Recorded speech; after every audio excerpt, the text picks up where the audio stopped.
गॾशामा ख़बर शामिल कंदासीं त म्यूनसिपल हाला जे नाअहली सबब गटर नाला ओल्ड क़ौमी शाहराह रोड ते उथली पिया आहिनि।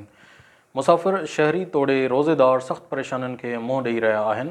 इन हवाले सां लाइन ते मौजूदु आहे रजब अली पोज़दार। जी रजब अली, आगाह कजो, कहिड़ा तफ़सील आहिनि?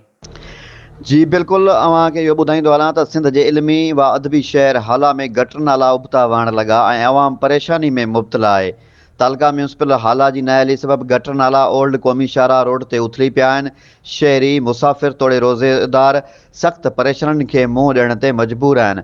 शहरियुनि ऐं दुकानदारनि मुमताज़ ख़ासकेली, अब्दुल रशीद सोलंगी, सुखियो उन्नड़, मीर गुल डायरी, शाहिद अली ऐं ॿियनि जो दाहींदे चवणु आहे त हाला जो पुराणो क़ौमी शाहराह गंदे पाणी जे तलाउनि में तब्दील थी चुको आहे। दुकानदारनि जो कारोबार बि मुतासिर थी रहियो आहे। म्यूनसिपल इंतज़ामिया खे शिकायतूं करे थकिजी पिया आहियूं। हाला तालीमी ऐं अदबी शहर आहे। चूंडियल नुमाइंदनि ऐं सिंध हुकूमत खे ध्यानु ॾियणु घुरिजे ऐं शहर में सफ़ाई जे अमल खे यकीनी बणायो वञे ऐं शहरनि खे वधीक परेशानियुनि खां बचायो वञे। जी वॾी महिरबानी रजब अली, तफ़सील खां आगाह करण जी।